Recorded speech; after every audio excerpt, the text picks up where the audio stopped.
तो दोस्तों आज के इस वीडियो में हम बात करने वाले हैं बायोटेक्नोलॉजी। ये ऐसी उभरती हुई फील्ड है जिसमें भारत सरकार अपनी दमखम लगा रही है ताकि बहुत सारे प्रोडक्ट्स को बढ़ावा दिया जाए, चाहे वो मेडिकल की फील्ड हो, चाहे फार्मास्यूटिकल्स की फील्ड हो। इन सारी चीजों में बायोटेक्नोलॉजी अपना बहुत ही महत्वपूर्ण योगदान प्रदान कर रही है। और अगर आप भी चाहते हैं योगदान देना भारत के इस विकास में, तो भाई आप कर सकते हैं ये कोर्स जो कि इंजीनियरिंग के साथ हो सकता है। तो भाई आज के इस वीडियो में हम बायोटेक्नोलॉजी से रिलेटेड इंजीनियरिंग की फील्ड के बारे में बात करने वाले हैं। तो अगर आप भी चाहते हैं बायोटेक्नोलॉजी से करियर बनाना, तो आपको इस वीडियो को पूरा देखना है ताकि आपको सारी की सारी जानकारी इन कोर्सेज से रिलेटेड या जॉब अपॉर्चुनिटी की बात कर ले उनसे रिलेटेड, क्या कॉलेजेस हैं, कौन कौन से एंट्रेंस एग्जाम्स हैं, क्या क्राइटेरियाज हो सकते हैं, इन सारी चीजों की जानकारी यही हो जाए। साथ ही साथ दोस्तों मैं भी इसको शेयर कर देना है ताकि उनका भी भला हो जाए। और चैनल सब्सक्राइब करना तो भूलना नहीं है। क्यों? क्योंकि यहां मिलेगी आपको सारी की सारी इंजीनियरिंग से रिलेटेड हर एक जानकारी।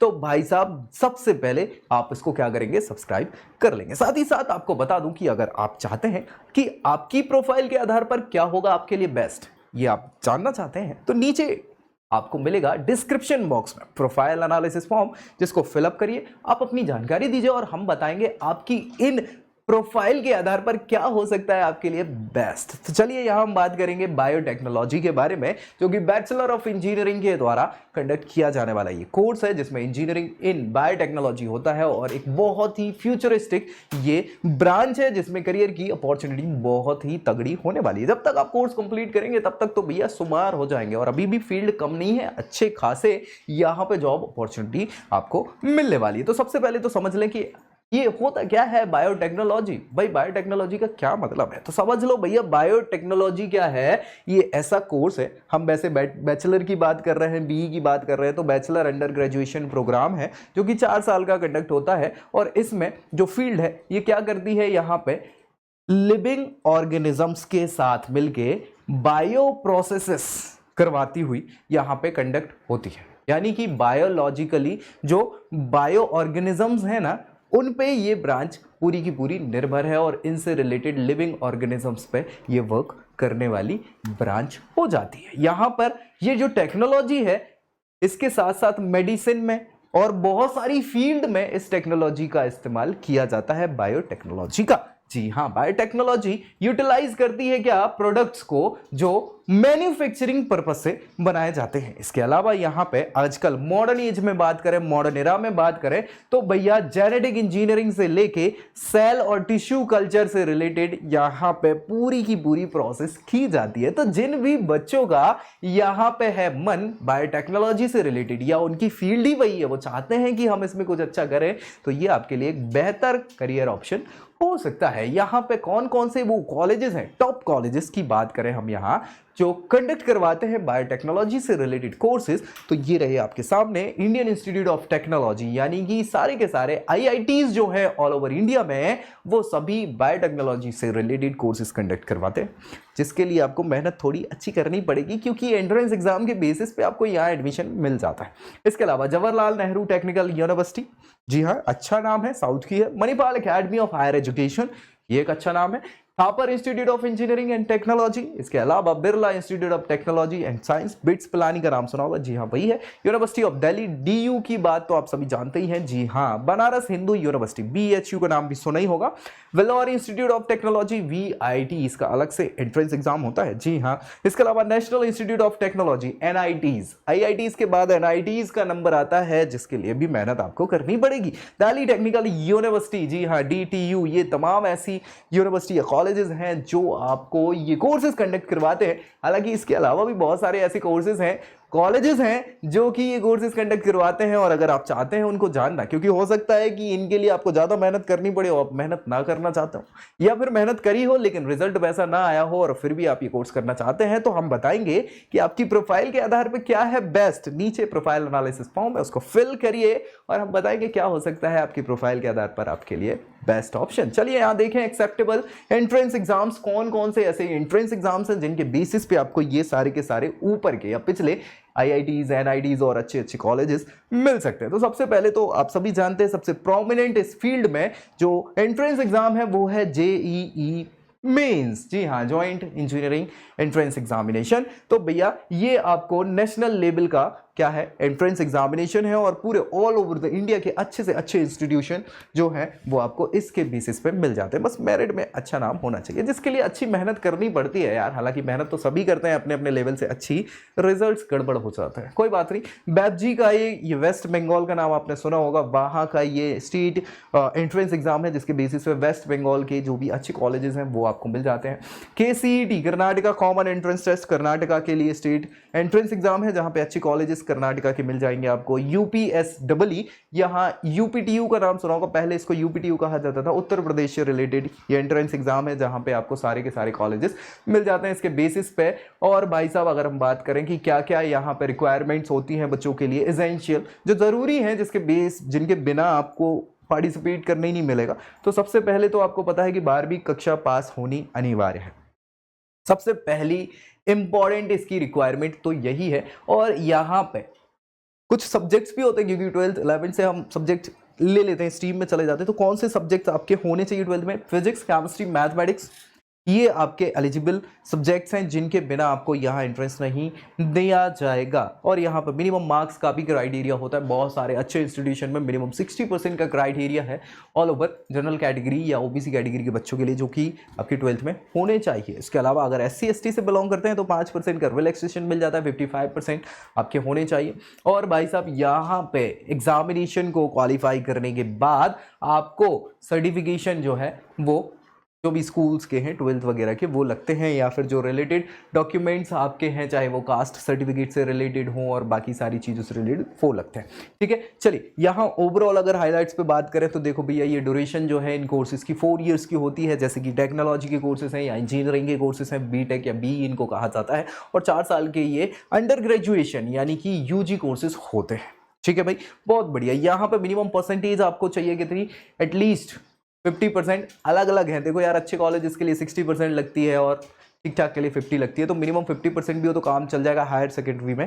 ठीक है, इसके बाद सब्जेक्ट्स कौन कौन से रिक्वायरमेंट इनकी ज़रूरत होती है, तो फिजिक्स, केमिस्ट्री और मैथ्स तो मेन सब्जेक्ट्स के लिए है। बायोलॉजी आपके बायोटेक्नोलॉजी और भी फार्मा से रिलेटेड सब्जेक्ट्स हैं उनके लिए इंपॉर्टेंट हो जाती है, तो ये सब्जेक्ट रिक्वायर्ड।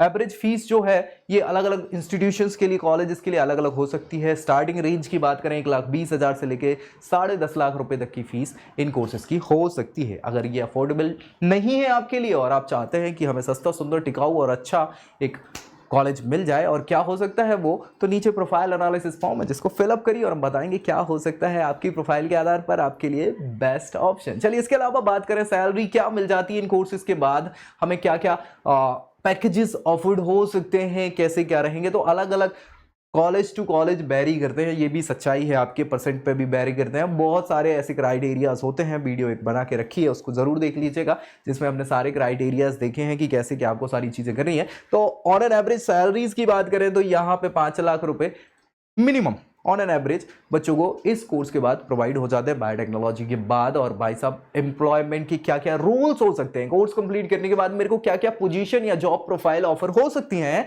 तो भाई साहब लैब टेक्नीशियन बन सकते हैं आप, क्लिनिकल रिसर्चर बन सकते हैं, फार्मासिस्ट, मेडिकल राइटिंग एग्जीक्यूटिव और माइक्रो बायोलॉजिस्ट भी बन सकते हैं। तो ये सारी की सारी आपके जॉब रोल्स हो सकते हैं, जॉब प्रोफाइल हो सकती हैं। और यहाँ पे किन के लिए ये कोर्स सुटेबल है, यानी किसको प्रेफर करनी चाहिए बायोटेक्नोलॉजी के कोर्सेज, तो वो सारे के सारे कैंडिडेट्स या फिर एस्पिरेंट्स या फिर बच्चे मैं कह लूं तो वो सभी जो कि क्या चाहते हैं या करना चाहते हैं, जिनकी भैया प्रैक्टिकल स्किल अच्छी हो, प्रैक्टिकल स्किल के अलावा न्यूमेरिकल स्किल अच्छी हो, कम्युनिकेशन अच्छी हो, प्रेजेंटेशन अच्छा हो, आईटी स्किल अच्छी हो, टीम वर्क कर सकते हो, ये सारे के सारे इस कोर्स को कर सकते हैं। इसके अलावा वो सेल्फ मैनेजमेंट जानते हो, खुद के लिए मैनेज करना है, क्योंकि सबसे पहले तो पर्सनल मैनेजमेंट इंपॉर्टेंट होता है, आप कितने अच्छा मैनेज कर सकते हैं। उसके अलावा प्रोफेशनल डेवलपमेंट स्किल हो आपकी, ताकि आपको प्रोफेशनल डोमेन में जब जाना होता, पब्लिक सेक्टर में जाना होता है, तो वहां पे आप तालमेल बिठा सके। ठीक है, इसके अलावा जो कि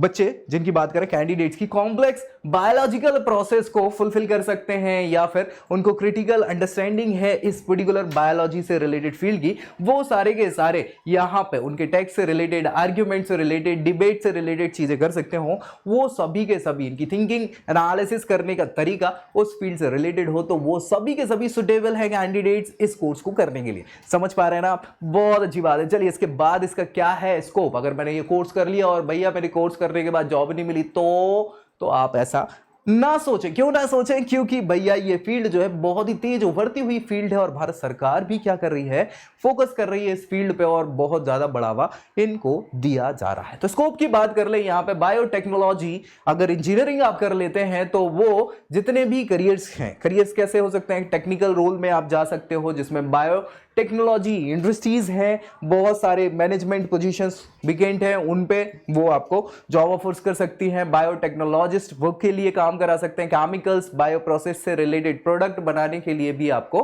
क्या कर सकते हैं, ऑफर कर सकते हैं, जॉब रोल्स हो सकते हैं। रिसर्च जेनेटिक्स में करने के लिए, बायोकेमिस्ट्री के लिए, बायोकेमिकल इंजीनियरिंग के लिए और बहुत सारी ऐसी प्रोसेसेस हैं जिसमें केमिकल से रिलेटेड प्रोसेस होती हैं, वो हो गई। पॉल्यूशन मैनेजमेंट का एक अच्छा एक सेक्टर हो सकता है। इसके अलावा मार्केटिंग डिपार्टमेंट में भी बिजनेस एनालिसिस से रिलेटेड मार्केटिंग फील्ड में आपको बहुत सारे जॉब रोल ऑफर हो सकते हैं। तो स्कोप की कमी कहीं नहीं है भाई, बस आपको अपना काम अच्छा करना है और गारंटी ये है कि भाई आपका फ्यूचर सिक्योर हो जाएगा। आप यहाँ पे जॉब अपॉर्चुनिटी क्या क्या हो सकती है, किसके सेक्टर में जा सकते हैं, तो भैया हेल्थ केयर सेक्टर बहुत ही इंपॉर्टेंट सेक्टर है और यहाँ तो सबसे पहले लोग जाते हैं, अच्छे पैकेजेस भी मिलते हैं और बहुत ही ग्रोथ के चांसेस हैं यहाँ पे।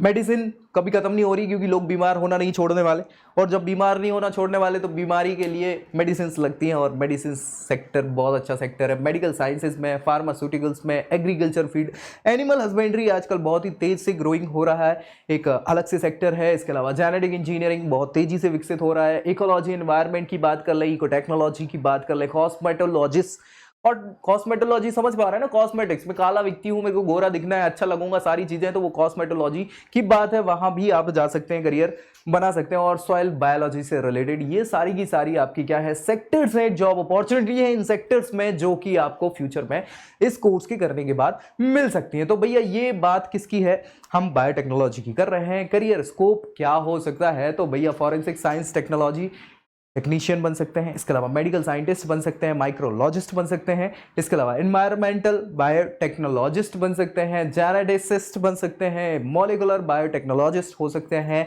एपिडेमोलॉजिस्ट, एपिडेमिक चल रहा था ना अभी, हाँ, तो एपिडेमोलॉजिस्ट हो सकते हैं, R&D research and development scientist बन सकते हैं, बायोकेमिस्ट हो सकते हैं, बायो मैन्युफैक्चरिंग स्पेशलिस्ट हो सकते हैं, बायो प्रोडक्शन स्पेशलिस्ट हो सकते हैं, medical technician and clinical lab technologist से रिलेटेड ये सारी की सारी जॉब प्रोफाइल आपकी हो सकती है बायोटेक्नोलॉजी से क्या करने पर, हाँ जी, इंजीनियरिंग करने पर, टेक्नोलॉजी से रिलेटेड कोर्स करने पर ये सारी की सारी जॉब अपॉर्चुनिटी आपकी हो सकती है। अब स्कोप की बात कर ले बायोटेक्नोलॉजी का गवर्नमेंट सेक्टर में, जी हाँ, गवर्नमेंट जैसा मैंने कहा है कि बहुत ज्यादा पुशअप कर रही है सेक्टर को, ताकि फ्यूचर में क्या हो, भारत इंपोर्ट से ज्यादा एक्सपोर्ट पे काम कर सके और इस फील्ड में हमारा नाम रोशन हो पाए। तो बहुत सारी गवर्नमेंट ऐसी पॉलिसीज लेके आ रही है या बहुत सारी ऐसी जॉब लेके आ रही है जिनके लिए आपको टाइम टू टाइम क्या करना होता है, उनकी ऑफिशियल वेबसाइट को सर्च करते रहना है और बहुत सारी जॉब आपको यहां से मिल सकती है। तो ये सारी की सारी बात थी वो किससे रिलेटेड थी, बायोटेक्नोलॉजी से रिलेटेड कोर्स की बात हम कर रहे थे इंजीनियरिंग का,